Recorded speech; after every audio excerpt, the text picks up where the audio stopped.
Hello बच्चों, आज हम करने वाले हैं 8वीं कक्षा का third chapter glimpses of the past, यानी कि हमारे बीते हुए समय की कुछ झलकियाँ। ग्लिम्पसेस का मीनिंग होता है कुछ झलकियाँ या कुछ तस्वीरें, यानी कि ये चैप्टर हमें याद दिलाएगा कि हमारे पास्ट में जब भारत अंग्रेज़ों के अधीन था तो हमारे लोगों ने क्या क्या जुल्म सहे और क्या क्या एफ़र्ट किए अंग्रेज़ों को भारत से निकालने के लिए। आप सबने सुना है ना कि 1857 में स्वतंत्रता संग्राम हुआ था। वो क्यों हुआ था, क्या कारण रहे थे और किस प्रकार भारतीय लोगों ने अपना बलिदान दिया था, ये सब इस चैप्टर में आएगा। तो इस सेशन में हम करेंगे इस चैप्टर की समरी को। तो चलो शुरू करते हैं। याद रखना, हमें पॉइंट टू पॉइंट समरी को लिखते भी जाना है, समझते भी जाना है और फिर उसको लिखना भी है। तो अपना कॉपी और पेन साथ में लेके आ जाओ। फर्स्ट पॉइंट से शुरू करते हैं। The lesson gives us A short description of a few historical events that took place in our country from 1757 to 1857। ये पाठ हमें छोटे छोटे भागों में वर्णन करता है उन ऐतिहासिक घटनाओं का जो 1757 से लेकर 1857 तक हमारे देश में हुई हैं। British East India company came to India as traders, यानी कि जो ब्रिटेन की ईस्ट इंडिया कंपनी थी वो भारत में एक व्यापारी के तौर पर आई थी। उनका मुख्य लक्ष्य भारत पर राज करना नहीं बल्कि भारत के साथ में व्यापार करना था। ट्रेडर्स का मीनिंग होता है व्यापारी। They expanded their dominance in India, लेकिन जब उन्होंने व्यापार पर कब्जा कर लिया तो उसके बाद उन्होंने अपना प्रभुत्व, अपना राज बढ़ाना शुरू कर दिया। डोमिनेंस का मीनिंग होता है प्रभुत्व, जब हम किसी दूसरे के ऊपर अपना प्रभाव जमा लेते हैं। एक्सपेंड का मीनिंग होता है बढ़ाना, विस्तार करना। पहले अंग्रेज भारत के थोड़े से इलाके पर व्यापार शुरू करते हैं, लेकिन जैसे जैसे वो भारत के ऊपर अपनी शक्ति को बढ़ाना जानते हैं उतना ही जल्दी उनका व्यापार फलता फूलता जाता है, यानी बढ़ जाता है। They adopted the divide and rule policy, उन्होंने जो नीति अपनाई थी, पॉलिसी का मीनिंग होता है नीति, वो थी डिवाइड, यानी कि भारतीय लोगों को, भारतीय प्रजा को, राजाओं को बांट दो। एंड रूल, और फिर उनके ऊपर राज करो, यानी कि वो समझ गए थे कि अगर भारतीय लोग या फिर भारतीय राजा एक साथ रहेंगे तो हम उनके ऊपर राज नहीं कर सकते। इसीलिए उन्होंने भारतीय लोगों और भारतीय राजाओं को आपस में ही लड़ाना और फिर उनको बांटना शुरू कर दिया। ये थी उनकी नीति। अडोप्टेड का मीनिंग होता है अपनाना। लिख लिया हो तो आगे चलते हैं। ये आप देख सकते हो कि इस फोटो में हमारे कुछ नेता दिखाए गए हैं जो व्यक्त कर रहे हैं अपनी बातों को कि अंग्रेज़ों ने अब हमारे लोगों के साथ में क्या क्या किया है। सबने अपने अलग अलग विचार दिए। यहाँ पर आप महात्मा गांधी, जवाहरलाल नेहरू, भगत सिंह, राजेंद्र प्रसाद, इन सब के फ़ोटो आप देख सकते हो। नीचे कॉर्नर में है सुभाष चंद्र बोस और यहाँ ऊपर कॉर्नर में है जो तलवार लिए हुए हैं Rani Lakshmibai. The short sightedness, short sightedness का बच्चों मीनिंग होता है कि जो केवल अभी अभी की सोचता है, यानी कि कल क्या करना है, परसों क्या करना है, मतलब कि आपको फ्यूचर में क्या करना है, भविष्य की क्या प्लानिंग है आपकी, इस बारे में जो नहीं सोचेगा उसको कहते हैं short sighted. The short sightedness of the Indian rulers helped the Britishers in successfully taking over control from the Indian rulers। भारतीय राजाओं की जो ये सोच थी, रूलर्स का मीनिंग होता है राजा, कि वो केवल वर्तमान में जीते थे, शॉर्ट साइटेड थे, फ्यूचर की कोई प्लानिंग नहीं बनाते थे। इस पॉलिसी ने अंग्रेज़ों की मदद की। क्या करने में मदद की? उन्होंने सारा राजपाट अपने हाथों में ले लिया। जो भी पावर थी वो उनके हाथों में आ गई। राजाओं के पास अब कुछ भी नहीं बचा। There was rise of wide spread myths. Rise का मीनिंग होता है बढ़ना, वाइड स्प्रेड का मीनिंग है फैलना। मिथ्स, जो झूठी कहावतें फैलने लगी थी वो बढ़ती चली गई। किस चीज़ की कहावतें थी? अनटचेबिलिटी, यानी कि अछूत की भावना। अंग्रेज़ों ने ऐसा जाल फैलाया कि भारतीय समाज को बांट दिया।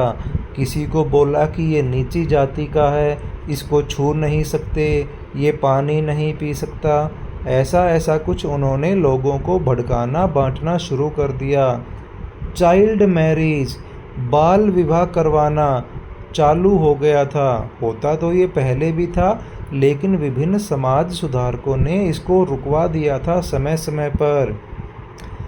इन्फीरियोरिटी ऑफ वुमेन, महिलाओं को नीचा मानना या उनकी जो समाज में प्रतिष्ठा है उसको कम आंकना। इन्फीरियोरिटी का मीनिंग होता है कम, लोअर दर्जे का।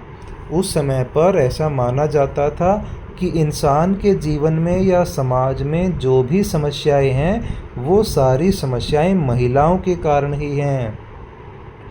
राजा Ram Mohan Roy believed that our ancient culture was great. उसी समय पर हुए राजा राम मोहन रॉय, उन्होंने ये विचार दिया कि हमारा अपना जो कल्चर है, जो हमारे खुद के रीति रिवाज हैं, वो बड़े ही अच्छे और महान हैं। हमें अपने कल्चर को ही फॉलो करना चाहिए। ही एबोलिस्ड, एबोलिस्ड का मीनिंग होता है ख़त्म कर देना। राजा राम मोहन राय ने ख़त्म कर दिया। क्या ख़त्म कर दिया? The practice of sati and child marriage. Sati होने की जो प्रथा थी, इसका मतलब ये होता था कि यदि किसी महिला का पति अगर उसकी डेथ हो जाती थी तो उस महिला को भी उस पति की चिता के साथ जलना पड़ता था, सती होना पड़ता था। और दूसरी प्रथा जो उन्होंने रुकवाई वो थी बाल विवाह। इन दोनों प्रथाओं को राजा राम मोहन रॉय ने रुकवा दिया। Britishers passed various laws. अंग्रेज़ों ने बहुत सारे कानून पास किए। लॉज का मीनिंग होता है कानून। विच डिस्क्रिमिनेटेड, डिस्क्रिमिनेटेड का मीनिंग होता है भेदभाव करना, यानी कि एक को फ़ायदा पहुंचाना और दूसरे को नुकसान करना। Between the Indians and the British, और ये भेदभाव किनके बीच में होता था? भारतीय और अंग्रेज़ों के बीच में। यानी कि ऐसे ऐसे कानून बनाए गए जिसका सारा लाभ अंग्रेज़ों को मिला और भारतीयों को बदले में केवल बेइज्जती और दुर्व्यवहार का सामना करना पड़ा। They continued to find new ways to bring suffering to Indians. अंग्रेज़ों ने नए नए रास्ते खोजे ताकि भारतीय लोगों को सफरिंग का मीनिंग होता है दुख या पीड़ाएं, दुख या पीड़ाएं भारतीय लोगों को दी जा सकें। इसके लिए अंग्रेज़ों ने भरसक प्रयास किए, नए नए कानून लेकर आए और अलग अलग रास्ते भी अपनाए। ये फ़ोटो भी याद दिलाता है कि कैसे भारतीय नेताओं ने भारतीय जनता को जागरूक करने का प्रयास किया। अंग्रेज़ों की बुरी नीतियों का विरोध किया गया और उन्हें भारत से निकालने के लिए भारतीय जनता से प्रोत्साहन किया गया कि अकेले नेता भी कुछ नहीं कर सकते जब तक जनता उनका साथ नहीं देगी। यानी कि लोग उन्हें सपोर्ट नहीं करेंगे तो अकेले पॉलिटिकल लीडर्स भी कुछ कामयाब नहीं हो सकते। It created dissatisfaction among the Indians। तो अंग्रेज़ों के द्वारा जो ये अलग अलग टाइप की नीतियाँ चलाई गई, नए नए कानून पास किए गए, इसके कारण भारतीय लोगों में असंतुष्टि बढ़ती चली गई। डिससेटिस्फैक्शन का मीनिंग होता है असंतुष्टि, यानी कि भारतीय लोग अंग्रेज़ों द्वारा किए जाने वाले कार्यों से संतुष्ट नहीं थे। Their kings were now being treated as puppets. उनके राजा का मतलब है जो भारतीय राजा थे, वे केवल अब कठपुतली बन गए थे। पपेट्स का मीनिंग होता है कठपुतली, जिन्हें कोई भी अपनी उंगलियों पे नचा सकता है, यानी कि जैसा कोई दूसरा व्यक्ति कहेगा वैसा ही वो करेगा। तो ऐसा ही भारतीय राजाओं के साथ होता था। अंग्रेज़ों को जो काम करवाना होता वो भारतीय राजाओं पर दबाव डालते और उनसे वो ही सही या गलत काम करवा लेते थे। They had lost their old jobs and land, और इसी कारण भारतीय लोगों ने अपने पुराने रोजगार खो दिए और साथ ही साथ अपनी ज़मीनें भी खो दी, क्योंकि अंग्रेज़ करते ही ऐसा था, टैक्स बढ़ाते चले जाते थे और जब भारतीय किसान टैक्स नहीं दे पाते तो उनसे उनकी ज़मीनें छीन ली जाती थी। इस प्रकार भारतीय लोग वंचित हो गए अपनी ज़मीनों से भी और अपने रोजगार से भी। Britishers were forcing some of them to change their religion. Religion का मीनिंग होता है धर्म, चेंज का मीनिंग परिवर्तन करना। ब्रिटिशर्स अधिकारियों ने इतना प्रयास किया, फोर्स किया यानी कि ज़बरदस्ती की, कि भारतीय लोग अपना धर्म बदल लें। जो हिंदू हैं या मुस्लिम हैं उनको ज़बरदस्ती क्रिश्चियन बनाया गया। Taxes levied on the peasants continued to pressurise them. Levied का मीनिंग होता है थोप दिया जाना। जो टैक्स भारतीय किसानों पर थोपे गए थे, पीजेंट्स का मीनिंग होता है फार्मर्स, किसान, वो टैक्स भारतीय किसानों को लगातार प्रेशराइज करते रहे यानी दबाव बनाते रहे। अगर वो टैक्स समय पर नहीं जमा कर पाते, क्यों नहीं कर पाते थे? क्योंकि उनकी सारी फसलें तो लूट ली जाती थी अंग्रेज़ों के द्वारा ही, उन्हें उचित कीमत नहीं मिलती थी ना, कम पैसे में उनकी फसल खरीदी जाती, तो उन्हें जब कुछ बचेगा ही नहीं तो वो टैक्स कहाँ से भरेंगे? फिर उन्हें जेल भेजने की धमकी देते, अगर टैक्स नहीं भरा तो जेल भेज देंगे और जेल भेजने के साथ साथ में तुम्हारी ज़मीनें छीन भी लेंगे। द रिवोल्ट, रिवोल्ट का मीनिंग होता है बेटा विद्रोह या क्रांति। Of 1857 was a mutiny by the sepoys of Meerut. 1857 का जो विद्रोह था वो सिपाहियों का एक विद्रोह था जो मेरठ से शुरू हुआ था 1857 में। मेरठ जो है वो उत्तर प्रदेश में जगह का नाम है। सिपोय का मीनिंग होता है सिपाही, जो फौज में नौकरी करने वाले सिपाही होते हैं। म्यूटिनी का मीनिंग होता है विद्रोह या क्रांति। The sepoys moved to Delhi to support their emperors.